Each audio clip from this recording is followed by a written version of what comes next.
Hey everyone, welcome to my channel. My name is Vanessa and you're watching the Exploring Oracle, or the Exploracle for short.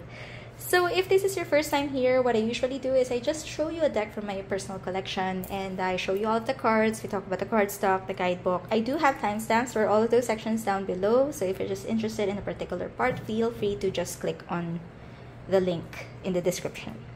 So today we'll be taking a look at this mass market deck called the Ethereal Visions Tarot Luna Edition. So this used to be indie, but is now a mass market deck. This is by Matt Hughes and it is published by US Games. So in creating Ethereal Visions Tarot, Matt Hughes has drawn inspiration from the Art Nouveau movement, adopting its distinctive style and meticulous approach to craftsmanship. The artist created 2 additional cards to supplement the traditional major arcana, and every detailed image in the 80-card deck is hand-drawn and colored. This Luna edition includes revised artwork reflecting greater diversity, and each card is illuminated with iridescent silver foil stamping. It also includes a 140-page expanded full-color guidebook. So, this is what the inside of the box looks like, and put that to the side. So it has a guidebook, pretty substantial looking guidebook. It's full colored, and then you have an introduction, some spreads, the major, minor arcana, and about the creator. So introduction here, getting to know your deck, lancing your deck, some spreads, finding balance spreads, some place for your notes, and then you go into the meanings of the cards with a full page image of the card, the astrological correlation, upright and reverse meanings, and the meaning. So there was an earlier version of this deck. It's the Ethereal Visions Tarot. I do have a flip through of that on my channel. I'll be linking it here if you're interested in taking a look. It's one of my earlier decks, but I didn't keep that deck. But it just had a little white book, and this one is a full colored guidebook, which is something I truly appreciate because I like working with guidebooks. Then these are the cards. The backs are reversible. It's a really beautiful pattern. The cardstock is it's not glossy, but it does reflect the light. It feels a little thin, but it actually works well for you to shuffle this deck. It feels like a good US Games cardstock. Snaps back really well. I have no issues with this deck. I like US Games cardstock, so I have no problems. But just so you know, the size of this deck is bigger than a typical tarot size. A little bit taller, a little bit wider. So that flex is actually good for this deck. So let me just zoom in and we can take a closer look at all of the cards. So as I was saying earlier, this is the Luna edition, but there is an original Ethereal Visions Tarot, which I think just had gold stamping, and all of the people were white in the deck, and I think that was one of the criticisms for that deck. They're looking for more diversity, and to be honest, it's not something that I look for. Diversity in decks is not something I look for all the time. It doesn't mean that I don't care for it. I am Asian, so I'm also part of the minority, I suppose. But I don't mind that, tarot, because it's an Art Nouveau style, and the figures in those pieces of art were predominantly white, and I don't really mind that.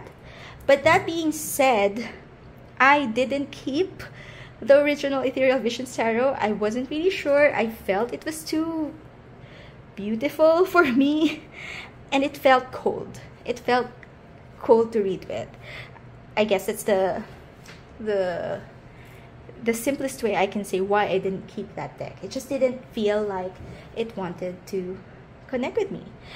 This deck, on the other hand, with the more diverse imagery and this beautiful silver foil stamping, it is inviting. It wants me to read with it. And I don't know if it's because of the diversity in the art or something else, but definitely this Luna edition trumps the original edition for me. Now, I was almost tempted to buy this as an indie deck because when I saw it, I was like really struck by the artwork, this foil. I am a magpie, so I do get attracted to foil decks. And it was already on my list of decks to buy, but thankfully I was able to hold off because it was picked up mass market, and this mass market version of the deck is absolutely good quality. I really like US Games decks. I think that compared to other publishers, they do have better quality. If it's just a cardstock or I don't know, but yeah, I love it. So I love this version of the deck. If I haven't made that clear, I look at this world card. Love her. But yeah, so again, I don't really know if it's because of the added diversity in this deck that made me really want to pick it up or made me want to use it compared to the original Ethereal Visions. But it is, for me, a beautiful, stunning deck. It starts with the courts, the King, Queen of Cups, Knight of Cups, the Page, and then the numbers. Three of Cups. It does follow RWS imagery, so if you're familiar with the RWS, I don't think you would have a problem reading with this deck.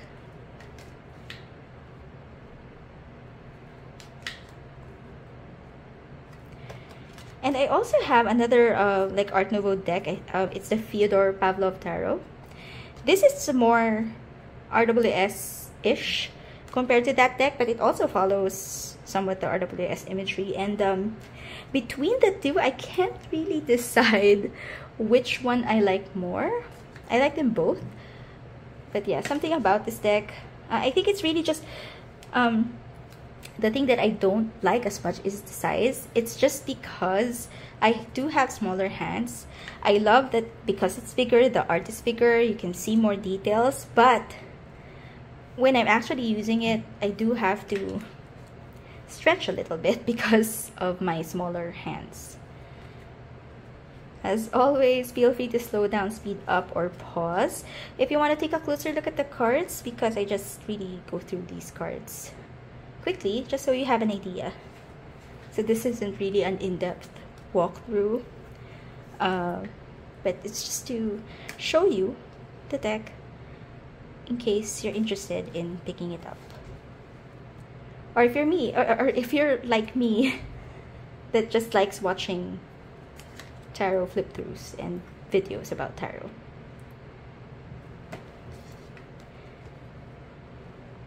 Really like the rainbow silver gilding on the cards. It's there, it adds to the magic, but I don't find it too distracting. But that's me. I kind of like that kind of detail in cards.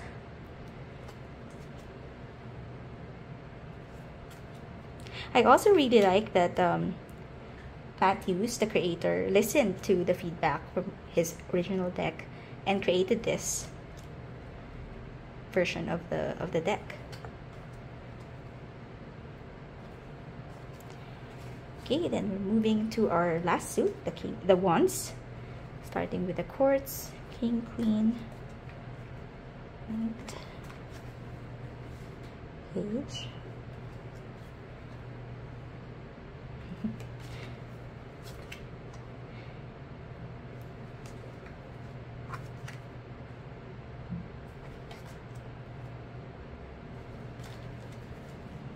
The 5, 6,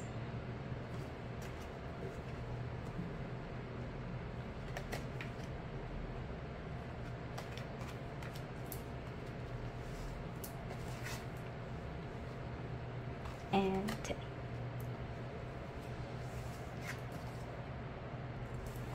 Alright, zooming out, let's see how this deck shuffles. So I I can riffle it, I can bridge it, because the cardstock is flexible enough to let me do that, but I do have to stretch a little bit to get my hand around it because I have smaller hands. Again, this is one of those decks that does seem to shuffle better with the art facing up. I don't know if that's just me, but yeah, I shuffle it both ways. Okay, overhand, no issues. It doesn't stick or clump. So I do get jumpers with this deck. But yeah, I do have to stretch because it is a longer deck than typical tarot sets. Okay, so let's just see if I can get a card to read. I'm not getting a jumper, so let me just pick. It is the Six of Swords. So let's take a look at the guidebook. I do appreciate the guidebook. As someone who likes working with guidebooks, the previous little white book just didn't cut it. So I do appreciate that now there is a full-colored guidebook that goes with this deck. Okay, so for the Six of Swords, it says, the difficult times are over or calming down, and it's time to walk away. What you thought you knew has shifted, though the memory carries on with you. It's time to move away from those things that no longer serve you, but make sure you are healing and integrating as you move on. Then the upright meaning is transition, change, healing, moving on, or running away. And the reverse is delay, challenges, unbalance, procrastination. So, I can't recall. I honestly don't know if there's a lot more information here compared to the little white book. Definitely you don't have the images before, but they basically just have mostly the keywords. So I think, if I remember correctly, in the previous little white book you just have the upright and reverse keywords, so we have a little additional meaning in the book compared to that, but not much, but it's still enough to let's say if you're starting out with tarot, you can get some you can read with this deck using the meanings provided in this guidebook. So let's just take another look at this deck. I find it really beautiful. It speaks to my magpie self, and it does feel a lot more inviting compared to the original Ethereal Visions tarot. And what do you think about this deck? Are you interested in getting it? Did you have the original Ethereal Visions? And let me know. Look, this Wheel of Fortune. Initially though, it kind of like makes me think of death, but yeah.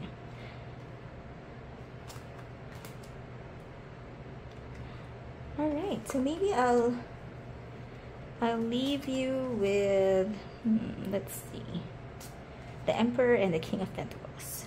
Two strong male figures. So that has been the flip through of the Ethereal Visions Luna Edition Tarot. I hope you find this video helpful. Don't forget to click on the like button and do consider subscribing to my channel. See you again next time. Bye!